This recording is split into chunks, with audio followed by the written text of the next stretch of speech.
আজ মহান মে দিবস। দেশে এগিয়ে যাচ্ছে, বাড়ছে মাথাপিছু আয়, কিন্তু ধনী গরিবের বৈষম্য থাকছে আগের মতোই। কারণ চাহিদার সঙ্গে তাল মিলিয়ে দরিদ্র মানুষের শ্রমের মূল্য বাড়ছে না, হচ্ছে না ভাগ্যের পরিবর্তন। তারা পিছিয়ে পড়ছেন নিজেদের অধিকার প্রতিষ্ঠায়। আরও জানাচ্ছেন অনুপ অধিকারী তরুণ, ছবি তুলেছেন আহসান হাবিব টিটো।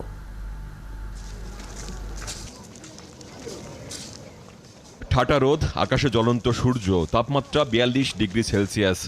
মাথার উপর কয়লার ঝুড়ি নিয়েও দৌড়ে দৌড়ে ট্রাকে ভরছেন এসব প্রায় নিরন্ন মানুষেরা। ফাঁকা করে ফেলে রাখা ২ টুকরো কাঠের পাটাতনের উপর দিয়ে আসা যাওয়া করেন এসব কয়লা শ্রমিকেরা। একটু অসতর্ক হলেই ঘটতে পারে বড় ধরনের দুর্ঘটনা। এমন ঝুড়িতেই ১০-১৫ কেজির ৭ ঝুড়ি কয়লার বোঝা টেনে মিলবে মাত্র ২০ টাকা। কাজের শুরু সেই ভোরে, তবু ২০০-৩০০ টাকা রোজগার করতেই পূর্বে সূর্য ঢলে পড়ে পশ্চিমে। এর মধ্যেই একটুখানি বিশ্রামের সময় পেলেই ধুলাবালি কয়লা মাটিতে মাখামাখি হয়ে যাওয়া বাচ্চাকে দুগ্ধপান করান এসব শ্রমজীবী মায়েরা। কেরানা ছিল না আগে, তা মোটামুটি চলি পারছি। এখন কেরানাই আর চলিতে পারি না। ঘর ভাড়া ধরেন ৩,০০০ আর ৪,০০০ এরকম।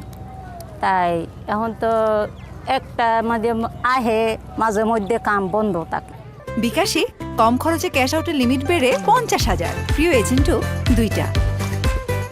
আমরা ৪,০০০ টাকা ঘর ভাড়া দেই, আমাদের কাপড় চুপুর খাওয়া, আমাদের চলে কি দিয়ে? আমাদের ইনকাম হলে কে আমরা ১৫০ করি, আমরা খুব বেশি হলে ১০০ করি, আমাদের এত চলে কি দিয়ে? দুদিন থেকে ভাতই খেতে পারিনি, আজকে ভাত খেয়েছি। ইটভাটা শ্রমিকদের কাজ চলে সারাদিন রোদে পুড়ে পুড়ে। কারণ কড়া রোদে ইট শুকায় দ্রুত, ফলে ইট তৈরি হয় বেশি। তবে কাঁচা ইটের কারিগররা প্রতি ইটে পান মাত্র ২৫ পয়সা। ইট খোলায় বাকি শ্রমিকরা কাজ করেন দিন হাজিরাই।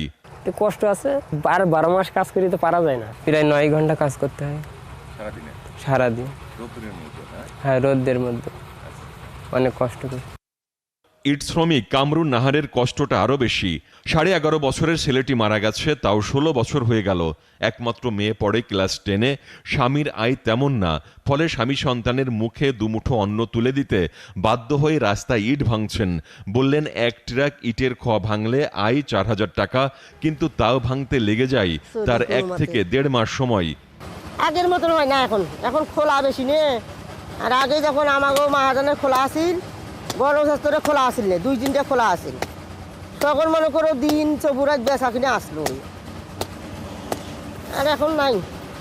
সূর্যাস্তের পর বিদায় নেবে মে দিবস, নতুন সূর্য উঠবে কাল। কিন্তু সেই নতুন দিনে বদলাবে কি দুমুঠো অন্নের জন্য হাড়ভাঙা খাটুনি দিয়ে এসব মানুষের জীবনের হাল? অনুপ অধিকারী তরুণ, ৭১, ঢাকা।